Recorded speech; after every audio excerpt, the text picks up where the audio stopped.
En el año 1986,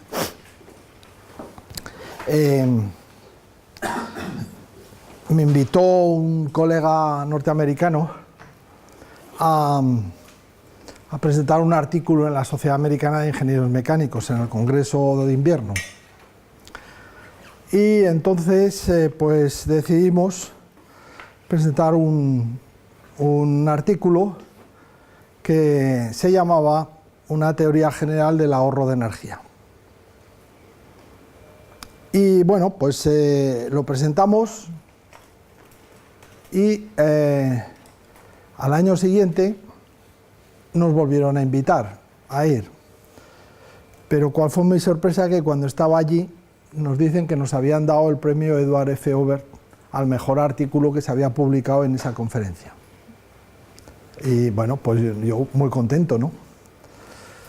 El caso es que volvimos a presentar y al año siguiente nos vuelven a decir que nos habían dado el mejor artículo presentado en la conferencia. ¿Eh? Así que, bueno, pues muy contentos.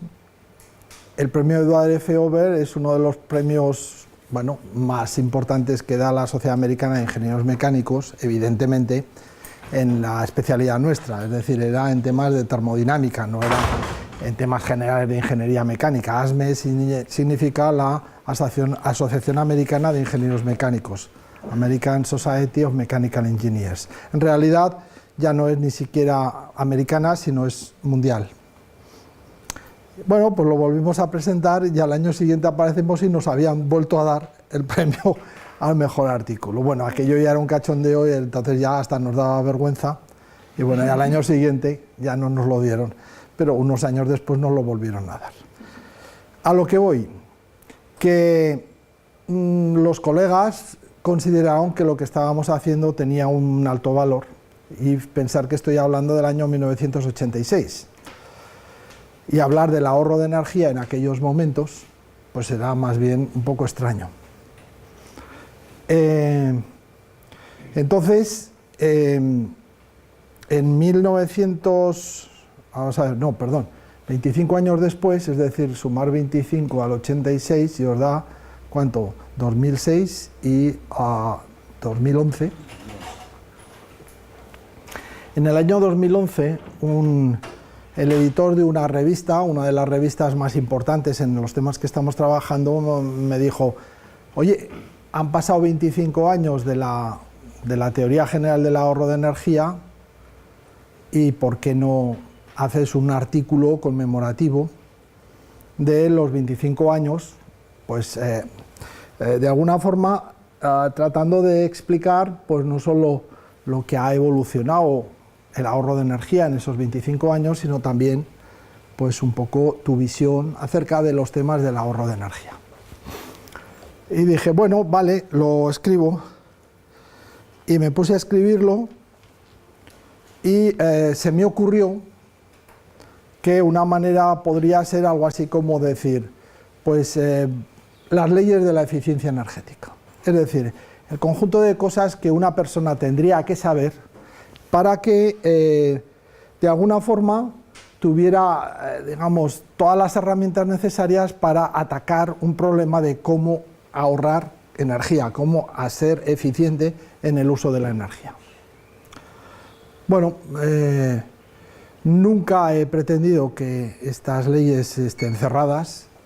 En principio salieron 12, pero yo os invito a que si os ocurre alguna, pues la ponemos, y entonces pondremos vuestro nombre, y será la número 13, o la 14, o la 15, etc. Ahora estamos terminando un libro para el Imperial College de Londres, y ya ni siquiera le hemos llamado de la eficiencia energética, sino de la eficiencia de los recursos, porque en realidad la eficiencia energética no es más que, digamos, una parte importante, pero no la única. También hay eficiencia energética, eficiencia en el uso de los materiales, eficiencia en el uso del agua. Pero que al final, hagamos lo que hagamos, siempre se convierte en ahorrar energía.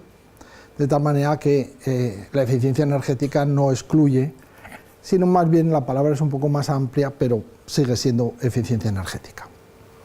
Bien, entonces, bueno, esta charla la he dado en muchos lugares y como me ha costado un poco encontrarla, porque normalmente lo que suele ocurrir es que la tengo que dar en inglés y al final, pues la versión española, la última, suelo tenerla pues por ahí escondida, porque, bueno, podía haberla hecho en inglés, pero era mejor que la hiciéramos en castellano.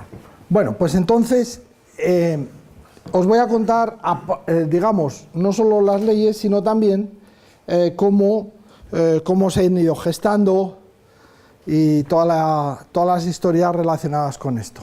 Ya os digo que es algo así como, los ingleses le llaman un toolkit, es decir, una caja de herramientas en la cual ayuda a pensar, ayuda a atacar los problemas y ayuda a plantearse los problemas en muchas dimensiones, no solamente en la dimensión de, bueno, apretar un tornillo para mejorar el mantenimiento, pongamos el ejemplo. Bien, entonces hay algunas partes primero que son de reflexión y luego ya entraremos en las propias leyes. Y la mayor parte de vosotros habéis venido aquí porque queréis trabajar en energías renovables, lo cual me parece excelente, como ya lo he dicho varias veces.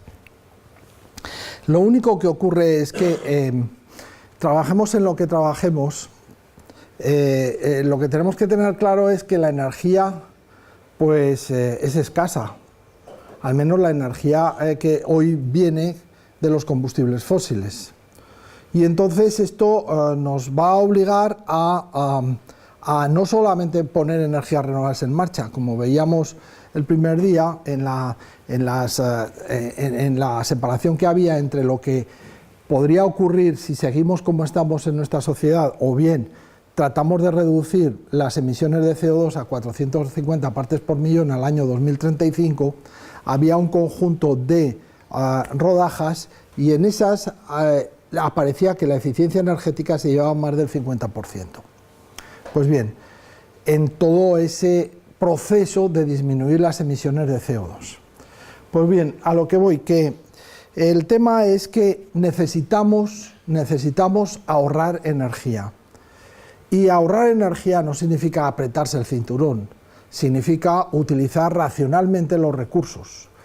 Y entonces uno tiene que saber cómo hacer que las cosas sean racionales, sin que por ello signifique un cambio drástico en la manera de vivir. Evidentemente que habrá que hacerlo, pero a pesar de todo, antes de llegar a esas situaciones, pues es que lo que es racional es no despilfarrar. Entonces, el problema de la eficiencia energética está en que es necesario, pero es necesario cada vez más en un mundo en el que, ¿cómo le podemos negar a nadie el consumo de energía? El consumo de energía no es para ver la televisión o para estar calientes o para tener iluminación. Como ya os explicaba el otro día, pues el consumo de energía está también vinculado a las infraestructuras, a los servicios comunes, a los barcos, quiero decir a los barcos, a los puertos, a los aviones, tantas cosas que todo eso lo necesitamos. Y eso no se lo podemos negar a nadie. Bien, entonces, claro, esa energía directa y esa energía indirecta hace que los consumos se disparen. Y además se complejice mucho el ahorro de energía y cómo ser eficientes. Porque claro, ¿cómo ahorramos energía ahorrando detergentes? No lo ahorramos directamente, pero hacemos que no necesitemos más detergente para que no se produzca más detergente y que ese detergente lo puedan utilizar más personas. Entonces es complicado encontrar formas de ahorrar energía que sean lo suficientemente generales y lo suficientemente, yo diría, universales. Bien, entonces, por una parte, el mundo va a demandar más y por la otra necesitamos urgentemente disminuir nuestros consumos unitarios. Bien, así que esto no solamente es de los que vivimos, sino también de los que tienen que seguir viviendo. Y no penséis que los combustibles fósiles solo sirven para quemar.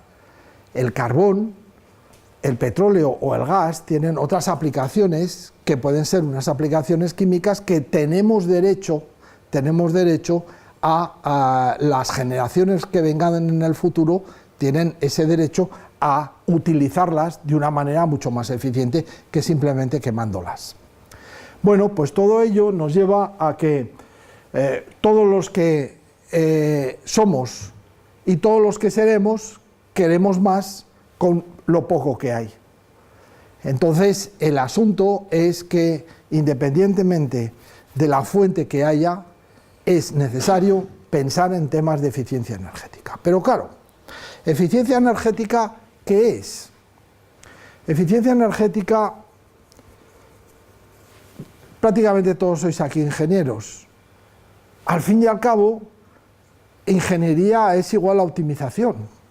Siempre estamos optimizando cosas, que si materiales, que si energía, por supuesto, que si agua, que si una estructura, todo estamos optimizándolo. Luego, eficiencia energética directa e indirectamente es todo aquello que lleva implícito que al final hemos optimizado y hemos obtenido una reducción en consumos. Pero es que eso es muy complicado ponerlo o sea, lo único que os digo es que si queréis ser unos expertos en eficiencia energética, hacer ingeniería. Pero eso es no decir nada. Eso no es no decir nada. Entonces, cuando uno dice, ¿dónde están los científicos en eficiencia energética? Es decir, hay expertos que os diría yo en ingeniería mecánica, en ingeniería química, en ingeniería eléctrica, en arquitectura. Pero ¿dónde está el ingeniero de eficiencia energética? ¿O el científico en eficiencia energética? No está. No está. Y es que no hay suficientes conocimientos para hacer de ello una profesión. Sí, pero como están tan dispersos y tan, de alguna manera, nebulosos, que es muy complicado poner a eso un coto de cuáles son los conocimientos que uno tiene que tener. A eso hay que añadirle otra, y es que la eficiencia, si está vinculada a los ingenieros, ¿qué formación tiene un ingeniero? Un ingeniero tiene una formación en leyes físicas, es decir, pues nos tenemos que aprender muy bien las leyes de Newton, nos tenemos que aprender muy bien las leyes de la termodinámica, las leyes de Maxwell, nos tenemos que conocer muy bien, todas aquellas aplicaciones de esas leyes físicas que permiten hacer cosas. Pero cuando hacemos una carrera nadie nos ha enseñado ética. Es decir, el tema del despilfarro no se estudia en ingeniería. Y entonces dices, vamos a ver, cuando uno está pensando en leyes, ¿de qué estamos hablando? ¿De leyes físicas o de leyes morales, leyes humanas? Y entonces dices, es que ya no tenemos que ser solo ingenieros, también tendremos que pensar que habrá que haber unas leyes morales, humanas, simplemente leyes que también pongan coto a aquellos despilfarros que se puedan generar. Así que vaya lío. O sea que no solamente necesitamos ingeniería, sino que necesitamos también unos conocimientos humanísticos y unos conocimientos, ya no de leyes en ese sentido humanísticos o en el sentido legal, sino también psicológicos. Es decir, que también tendremos que ser psicólogos, también tendremos que ser licenciados en leyes, por decir una forma, y también ingenieros. Un follón porque es muy difícil poner a todo eso nombre, todo está muy disperso. Y eso se da también en el pensamiento vuestro. Os puede decir, bueno, os hemos ofrecido la idea de energías renovables o de eficiencia energética. Pero mira, las energías renovables son cosas que se ven.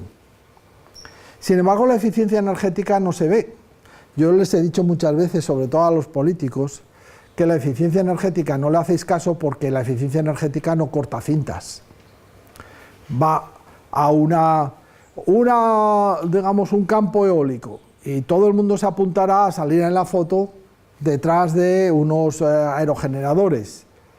Pero, ¿cómo se puede cortar la cinta y salir en la foto de una planta de 20 megavatios? Megavatios. Es decir, hemos ahorrado 20 megavatios. Es decir, en vez de producir, hemos quitado de la producción 20 megavatios.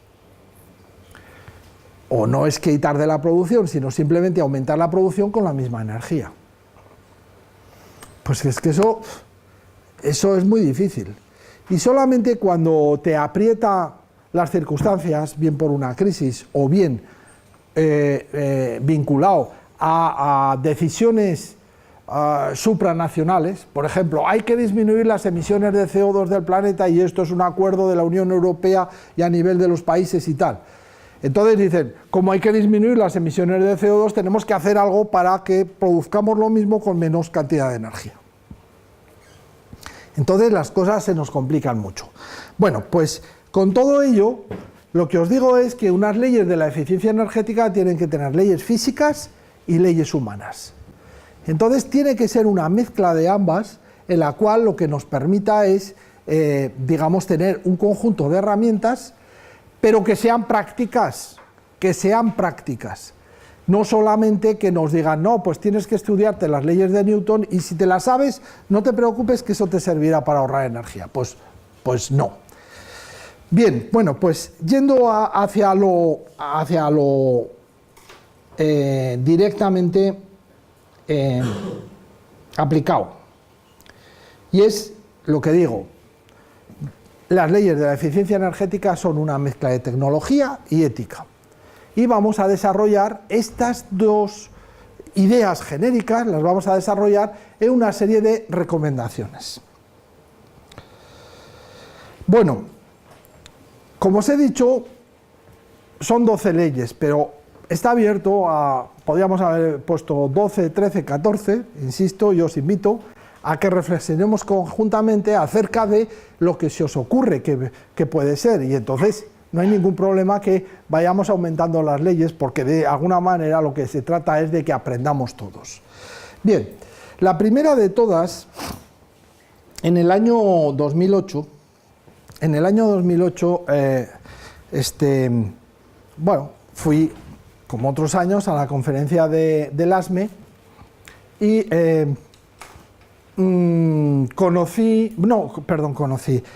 quedamos a cenar en casa de un amigo común, unas cuantas personas en Boston, y una de ellas era el profesor Elias Giftopoulos. Evidentemente no lo habéis oído hablar nunca, pero es un hombre, porque murió justamente un año después, un hombre muy, muy conocido, era profesor del Instituto de Tecnología de Massachusetts y se hizo muy famoso pues porque era muy duro, y un estudiante suyo escribió un libro que es un bestseller en Estados Unidos acerca de los métodos de enseñanza que tenían en el MIT. Y entonces justamente describe la relación que tiene él con el profesor Giftopoulos. Y era un individuo muy estricto, que les hacía estudiarse un libro prácticamente en una semana y bueno, muchas cosas. Y es una historia muy bonita. Pero también te va enseñando la relación que hay entre el profesor y el alumno, y también te va enseñando digamos, los métodos que tienen para, digamos, formar a la gente allí, ¿no? Bien, nos conocíamos desde hacía pues 20 o 25 años, bastante, y teníamos mucha relación, incluso ya la llegamos a tener de tipo familiar. No digo familiar en el sentido mío, sino que mi hija fue allí a trabajar con él. A lo que voy, que este hombre desarrolló en los años finales de los 80, no, principios de los 80, perdón, un análisis de la exergia, que es la energía más, digamos, más noble, es decir, la parte más noble de la energía se llama exergia, no me voy a meter en detalles ahora, y había hecho un análisis de 107 sectores industriales de Estados Unidos analizando las posibilidades de la eficiencia energética en todo Estados Unidos. Y había dado una serie de recomendaciones al gobierno de los Estados Unidos para que ahorraran energía y tal. Y era un experto en temas de ahorro de energía. Dicho sea de paso, pues el profesor Giftopoulos era doctor honoris causa de un montón de universidades y además, como detalle curioso, y es que la reina de España estuvo estudiando en el Instituto de Tecnología de Massachusetts y él, que era griego de nacimiento, pues fue el mentor de la reina de España en, digamos, su formación en el MIT. Bien, un hombre, ya os digo, muy famoso, con lo que hice una gran amistad y un gran cariño. Era un poco así como un padre espiritual mío, ¿no? En ese sentido de que siempre te estaba dando consejos, haz esto, haz lo otro y tal y cual. El caso es que en esa conversación que estuvimos mientras comíamos me dijo esto: Antonio, la eficiencia energética es una fuente inagotable de energía y de imaginación. Una vez que se descubre, es para siempre. Y me parece que es una idea increíble. Es decir, es algo así como, una vez que has descubierto cómo ahorrar energía, ya es para siempre. Entonces, eso da un poder de pensamiento fenomenal, porque dices, si descubrimos cómo es posible ahorrar energía, eso haremos un bien para toda la humanidad y para siempre. Por tanto, estamos dándole a las generaciones futuras un poder enorme cada vez que descubrimos esas ideas. Y además, lógicamente, como parece que todo está inventado, cada vez tenemos que apretar más la imaginación para hacer las cosas un poco más avanzadas que los demás, porque claro, los demás han avanzado mucho, así que nosotros tenemos que avanzar muchísimo más que lo que han avanzado los anteriores. Y esto lo puse como lema, es decir, algo así como el frontispicio de todas las leyes. A mí me parece que es este mensaje. Y ahora vamos a entrar en las leyes de la eficiencia energética. Vamos a ver, ¿cuántos de vosotros conocéis el segundo principio de la termodinámica?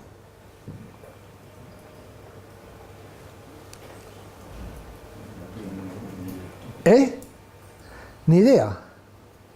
No os preocupéis, que no os voy a... ¿No sabéis qué es el segundo principio de la termodinámica? Bueno, pues es duro saber que estáis dudando. Algunos dicen, sí, yo me acuerdo que lo estudié, pero no, ahora no recuerdo. Todos lo habéis estudiado y sobre todo todos tenéis la certeza de que lo tenéis muy interiorizado. Muchacho, te voy a dar una mala noticia. Hace media hora, eras media hora más joven. Y ya nunca serás tan joven. ¿Te preocupa? Hombre, no mucho, pero... Todos envejecemos, ¿no? Sí, pero esto es muy serio, ¿eh? O sea, el tiempo es inexorable y entonces, cada segundo que pasa, ya nunca lo recuperaréis. Hay una flecha del tiempo que nos va solo en una dirección. No podemos volver a rectificar lo que ya ha pasado. Otra manera, si yo cojo un bolígrafo y lo dejo, se caerá. Pero nunca, si yo cojo ese bolígrafo, subirá solo. Eso es el segundo principio de la termodinámica. Si yo quemo un bosque, se quemará espontáneamente. Pero no ocurrirá lo contrario, que el fuego se convertirá en árboles. Todo eso es el segundo principio de la termodinámica. Es decir, el segundo principio de la termodinámica lo que dice es que todo es irreversible. Que si no porque las cosas estén mal no pueden ir a peor. Que el tiempo va en una sola dirección. Que lo que está caliente se enfría. Y lo que está arriba se cae. Y lo que tiene presión deja de tener presión. Es decir, todo aquello concentrado se diluye, todo aquello caliente se enfría, todo aquello con presión se despresuriza, etcétera, etcétera. Eso es el segundo principio de la termodinámica. Claro, si os pido que me digáis el segundo principio de la termodinámica desde el punto de vista de lo que estudiasteis, seguro que empezaréis, sí, era aquello de la entropía y que la entropía del universo crece y uno no sabe exactamente este tema de la entropía que tiene que ver aquí y esto que tiene que ver aquí con, no sé, con la eficiencia energética. Bueno, pues para que no se os olvide, el segundo principio es el principio de la destrucción segura. Hagamos lo que hagamos, siempre vamos a peor.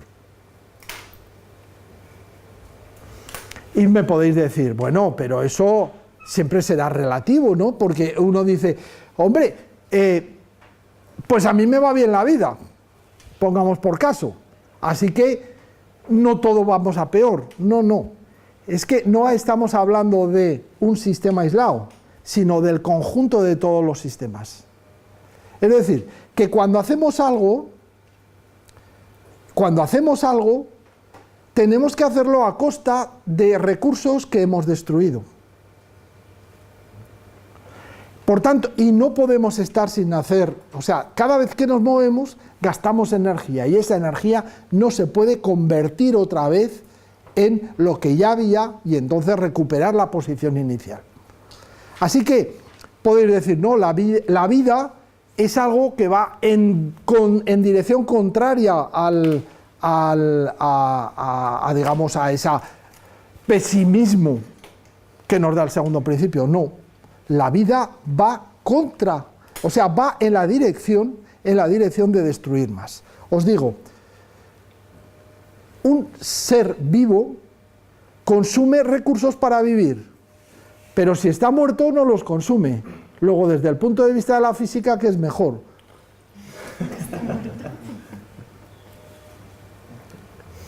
¿Es así?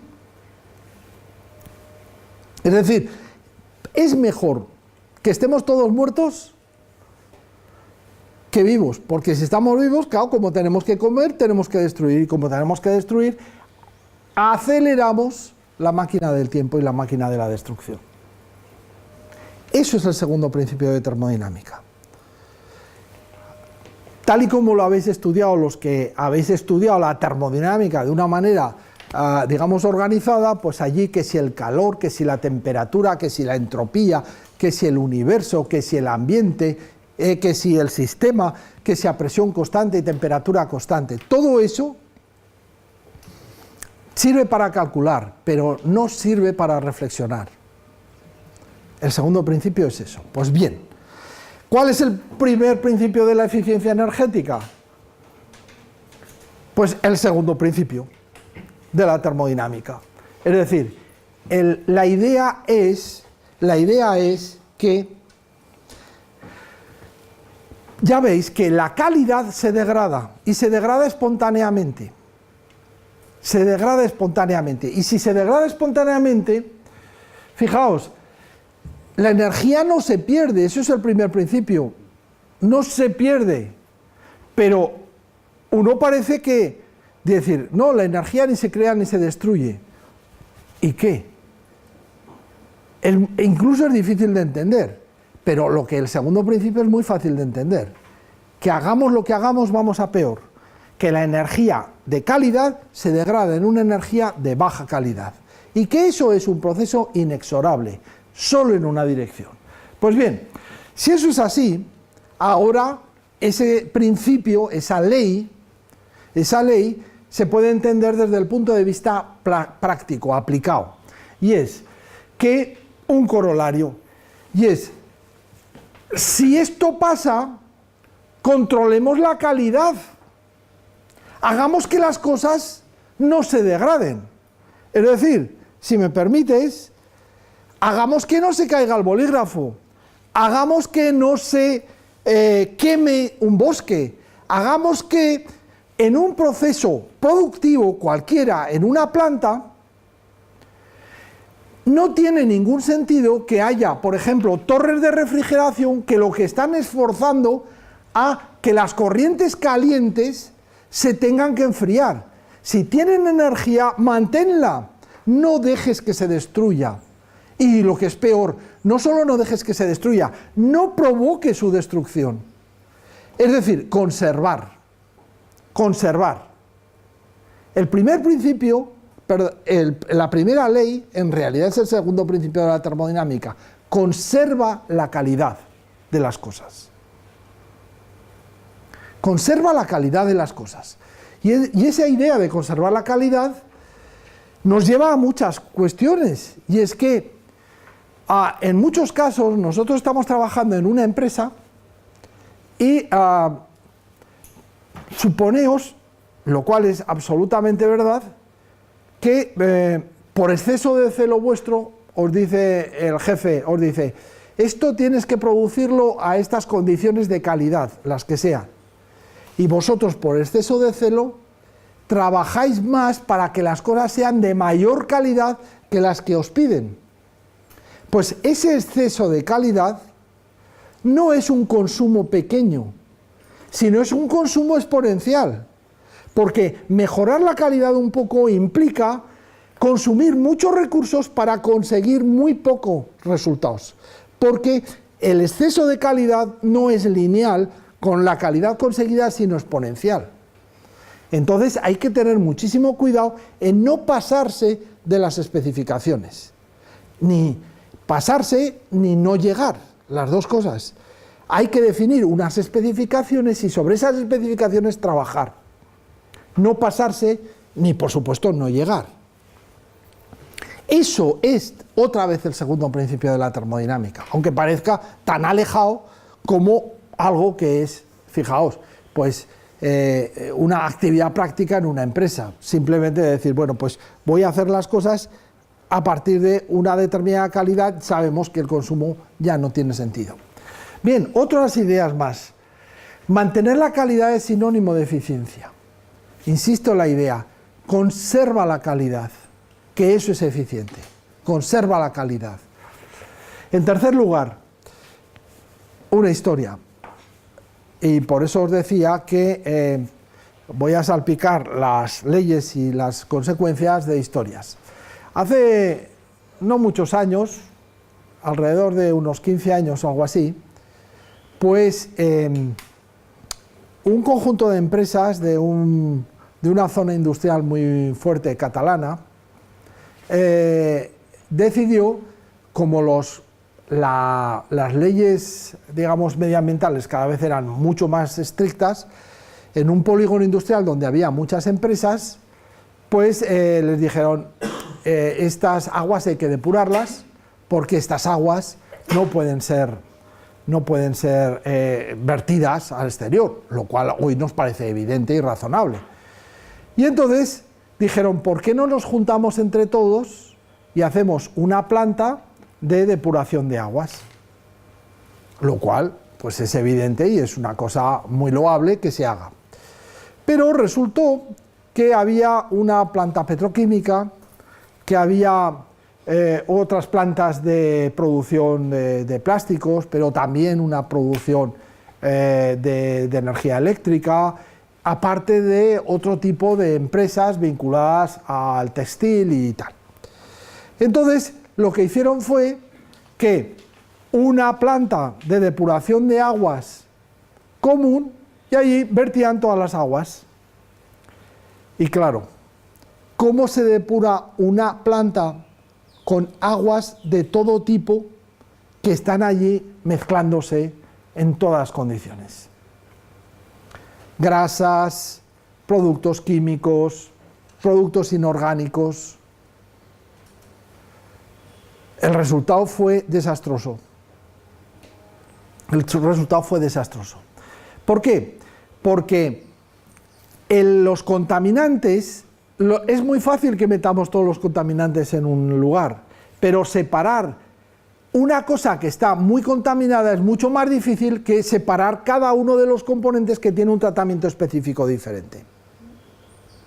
Entonces esa cosa tan evidente nos lleva a una reflexión general, que esa es la importante, y es la siguiente, es que mezclar es muy ineficiente. No mezcléis, no aleéis sustancias, no juguéis, a ser posible, jugar con la menor cantidad de sustancias, sobre todo si son gases o líquidos. Porque los sólidos, dentro de lo que cabe, se pueden separar, pero si son gases o líquidos, se van a mezclar. Entonces, mezclar es muy fácil, pero desmezclar es muy ineficiente. Entonces, la idea es, segrega los flujos contaminantes, no los mezcles, porque si los mezclas, consumirás tanta cantidad de energía que no habrá forma. O sea que aquellos que quisieron ahorrar, se encontraron justamente con lo contrario, que tuvieron que deshacer lo que habían hecho, hacer cada uno su planta y tratar de trabajar con la responsabilidad de que sus flujos los tenían, incluso internos, los tenían que segregar antes de mezclarlos.